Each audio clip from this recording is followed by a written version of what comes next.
बहुत ज़्यादा मेहनती थी, वो दिन भर काम करती थी। एक दिन उस मुर्गी दोनों बच्चों को केक काट कर देती है। हेलो फ्रेंड्स, आज जो मैं कहानी लेके आई हूँ उसका नाम है मेहनती मुर्गी। सबसे पहले तो मेरे चैनल को लाइक कर दें, सब्सक्राइब कर दें और ज़्यादा से ज़्यादा शेयर करें। आइए कहानी को सुनते हैं और इससे कोई सबक हासिल भी करते हैं। एक दफ़ा का जिक्र है कि एक मुर्गी अपने दो छोटे बच्चों के साथ रहती थी। वो मुर्गी बहुत ज़्यादा मेहनती थी, वो दिन भर काम करती थी।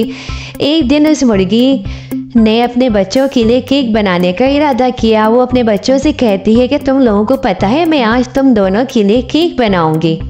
दोनों बच्चे ये सुनकर बहुत खुश हो जाते हैं। वो कहती है पहले मुझे बाजार जाकर सामान लाना होगा जो सामान केक बनाने में डलेगा।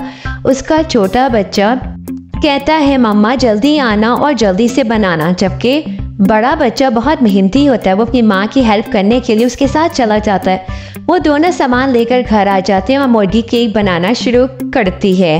उसका बड़ा बच्चा उस वक्त भी चीज़ें उठा कर देने में उसकी मदद करता है, जबकि उसका छोटा बच्चा मुसलसल सोता रहता है और उठ कर केक बनने का सवाल करता है।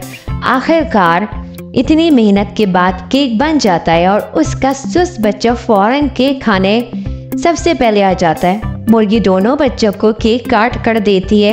वो अपने बड़े बच्चे जिसने अपनी माँ की बहुत मदद की थी उसको केक का बड़ा हिस्सा देती है, जबकि छोटे बच्चे को जो कि निहायत ही सुस्त और काहिल था उसको छोटा पीस देती है। उसका छोटा बच्चा कहता है मुझे आपने छोटा टुकड़ा क्यों दिया है, जबकि आपने भाई को तो बड़ा हिस्सा दिया है केक का। मुर्गी कहती है जो ज़्यादा मेहनत और काम करता है उसका हिस्सा उतना ही ज़्यादा होता है और जो आराम करता है उसे कम ही मिलना चाहिए।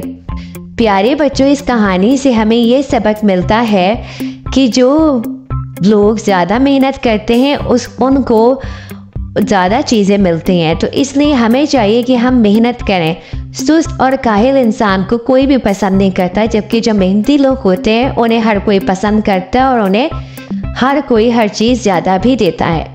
कहानी पसंद आई हो तो मेरे चैनल को लाइक कर दें, सब्सक्राइब कर दें और ज़्यादा से ज़्यादा शेयर कर दें। अल्लाह हाफ़िज़ प्यारे बच्चों।